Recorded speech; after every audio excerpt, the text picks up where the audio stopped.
جو ساری دنیا کو قائم کرنے والا، ساری دنیا کو چلانے والا، ساری دنیا کے معاملات کی تدبیر کرنے والا، ساری دنیا اسی کی محتاج، ساری دنیا کچھ نہ کر سکے، اگر وہ نہ چاہے تو کچھ نہ ہو، ہر چیز کو کرنے والا وہی۔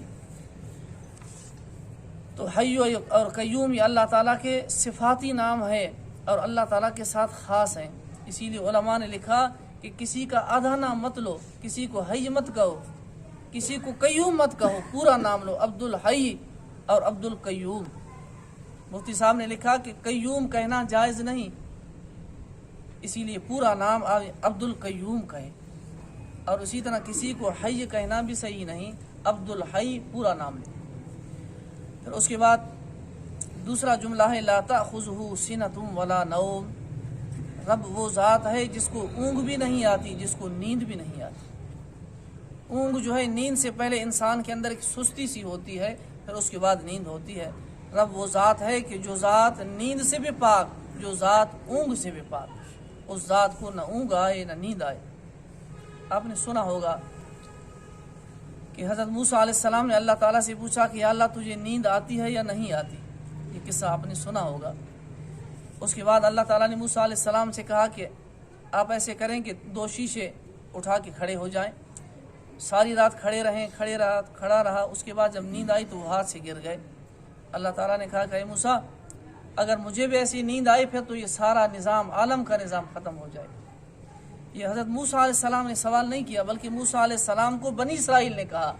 بنی اسرائیل کے الٹے سوالات ہوتے تھے، موسیٰ علیہ السلام سمجھتے تھے اللہ تعالیٰ نیند سے پاک، رب اونگ سے پاک۔ موسیٰ علیہ السلام بنی اسرائیل نے سوال کیا کہ اب اللہ تعالیٰ سے سوال کی۔ آگے فرماتے ہیں لہو ما فی السماوات و ما فی الارض، رب تعالیٰ وہ ذات ہے کہ اس کے لیے زمین و آسمان کے اندر جو چیز ہے سب اسی کی، زمین و آسمان میں جو چیز ہے، جو ملکیتیں ہیں، جو چیزیں ہیں، سب اسی کے ہاتھ میں ہے۔ آگے فرماتے ہیں من ذا الذی یشفع عندہ الا باذنہ، کون ہے وہ جو شفاعت کرے اللہ تعالیٰ کے ہاں، کوئی بھی نہیں کر سکتا مگر اجازت کے بعد۔ مشرکین مکہ کہا کرتے تھے ہم بتوں کی عبادت کرتے ہیں کیوں، قیامت کے دن ہمیں شفاعت ملے گی، قیامت کے دن ہمیں چھوڑائیں گے۔ فرمایا کسی کو بھی اجازت نہیں ہوگی، رب جسے اجازت دیں گے، اور سب سے پہلے تو کوئی حساب و کتاب، کوئی شفاعت نہیں ہوگی۔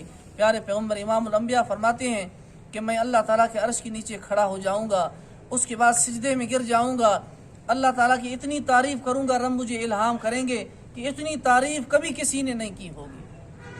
پھر اس کے بعد مجھے اجازت مل جائے گی کہ آپ شفاعت کریں، پھر اس کے بعد حساب و کتاب میں ہو جائے۔ اور اسی طرح پیارے پیغمبر نے فرمایا کہ اللہ تعالیٰ نے مجھے اجازت دے دی، اگر آپ چاہیں میں آپ کی آدھی امت کو بغیر حساب و کتاب کی جنت میں لے جاؤں، اگر آپ چاہیں تو میں آپ کو شفاعت دے دوں۔ پیارے پیغمبر نے فرمایا کہ نہیں یا اللہ مجھے شفاعت دیجیے، آدھی امت جنت میں نہیں بلکہ شفاعت۔ سمجھ میں آیا کہ شفاعت آدھی امت سے بھی زیادہ ہے، اسی لیے فرمایا شفاعت انبیاء کریں گے، شفاعت اللہ تعالیٰ کے فرشتے کریں گے، اور اسی طرح شفاعت علماء کریں گے، شفاعت شہید کریں گے، نیک اور ولی کریں گے، اجازت کے بعد۔ جب رب کی اجازت ہوگی پھر اس کے بعد شفاعت۔ آگے فرماتے ہیں یعلم ما بین ایدیہم وما خلفہم، رب ہی جانتا ہے جو آگے ہونے والا، جو پیچھے ہو چکا، جو ظاہر میں، جو باطن میں، جو کچھ ہے وہ رب ہی جانتا ہے، رب کے علاوہ کوئی نہیں جانتا۔ اگر رب چاہیں تو آسمانوں کی خبریں بھی بتا دیں، اگر رب نہ چاہیں تو پاؤں کے نیچے چیونٹی پڑی ہے اس کا بھی پتہ نہ ہو۔ اگر رب چاہتا ہے حضرت یعقوب علیہ السلام کو بتا دیتے ہیں، مصر سے قمیص روانی ہوتی ہے، حضرت یعقوب علیہ السلام کو پتہ چل جاتا ہے انی لاجد ریح یوسف، مجھے یوسف علیہ السلام کی خوشبو لگ رہی ہے۔ اگر رب نہیں چاہتا تو کنعان کنویں میں ساتھ ہی چند میلوں پہ پڑے ہیں، یوسف علیہ السلام کا کرتا نہیں بلکہ خود یوسف پڑے ہیں، لیکن پتہ نہیں چلتا۔ اسی لیے اگر رب چاہیں تو دور کی بھی خبر دے دیں، اگر رب نہ چاہیں تو کچھ پتہ نہیں۔ یعلم ما بین ایدیہم وما خلفہم، رب ہی جانتے ہیں کہ آگے کیا ہے پیچھے کیا ہے۔ ولا یحیطون بشیء من علمہ الا بما شاء، اللہ کے علم کو کوئی احاطہ نہیں کر سکتا، رب کے علم کو کوئی جان نہیں سکتا مگر رب جسے چاہیں۔ رب جسے چاہیں غیب کی خبریں بتا دیں، غیب کا علم رب کے پاس ہے، باقی غیب کی خبریں اللہ تعالیٰ انبیاء کو نبیوں کو غیب کی خبریں بتا دیتے ہیں۔ آگے فرماتے ہیں وسیع کرسیہ السماوات والارض، اللہ تعالیٰ کی کرسی زمین و آسمان سے بڑی ہے۔ اب کرسی عام زبان میں کرسی وہ ہوتی ہے جس پر انسان بیٹھتا ہے۔ پیارے پیغمبر امام الانبیاء نے فرمایا کرسی سے بڑا اللہ کا عرش ہے، اور یہ کرسی اتنی بڑی ہے، ساتوں آسمان ساتوں زمین سے کرسی بڑی ہے۔ فرمایا ساتوں زمین ساتوں آسمان کے مقابلے میں کرسی اتنی بڑی ہے جیسے کسی بڑے میدان میں انسان کا چھلا منڈی انگوٹھی پڑی ہو، بہت بڑا میدان ہو، اس بہت بڑے میدان میں انگوٹھی پڑی ہو کتنی چھوٹی لگے گی۔ فرمایا ساتوں زمین ساتوں آسمان کرسی کے سامنے اتنے چھوٹے۔ پھر اس کے بعد کرسی عرش اس سے اتنا بڑا۔ تو فرماتے ہیں اللہ کی کرسی زمین و آسمان پہ وسیع ہے، زمین و آسمان سے بڑی ہے۔ اور بعض نے کہا کرسی سے مراد ہے اللہ کی بادشاہی، رب کی بادشاہی زمین و آسمان پہ بڑی ہے۔ اب یہ غیب کی چیزیں ہیں، انسان اسی پہ یقین کر لے، اب اس سے زیادہ تحقیق نہیں انسان نہ کرے۔ آگے فرماتے ہیں وَلَا يَؤُودُهُ حِفْظُهُمَا، اللہ تعالیٰ زمین و آسمان کی حفاظت کرتے ہوئے تھکتے نہیں، جیسے انسان حفاظت کر کر کے تھک جاتا ہے، رب تعالیٰ حفاظت کرتے کرتے تھکتے نہیں، اس رب کے لیے کوئی مشکل نہیں۔ آگے فرماتے ہیں وَهُوَ الْعَلِيُّ الْعَظِيمُ، وہ رب علی ہے، وہ رب بلند ہے، وہ رب عظیم ہے، اس رب کا مقابلہ کون کر سکتا ہے؟ تو اسی لیے دوستو یہ آیت الکرسی بہت ہی عظیم آیت ہے، اور حدیث میں یہ کہا گیا قرآن مجید میں سب سے بڑی آیت، جسے قرآن کے سب سے بڑی آیت کہا گیا۔ تو اسی لیے آپ خود بھی یاد کریں، اپنے بچوں کو بھی یاد کریں، اور اس کا ورد بھی زیادہ کریں۔ دعا ہے اللہ تعالی ہمیں عمل کرنے کی توفیق عطا فرمائے۔ وآخر دعوانا الحمدللہ رب العالمین۔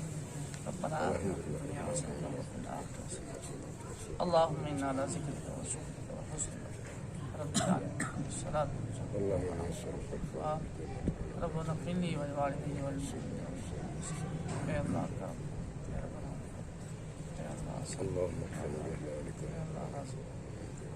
صلی اللہ تعالی علی خیر خلقہ محمد وعلی آلہ وصحبہ اجمعین۔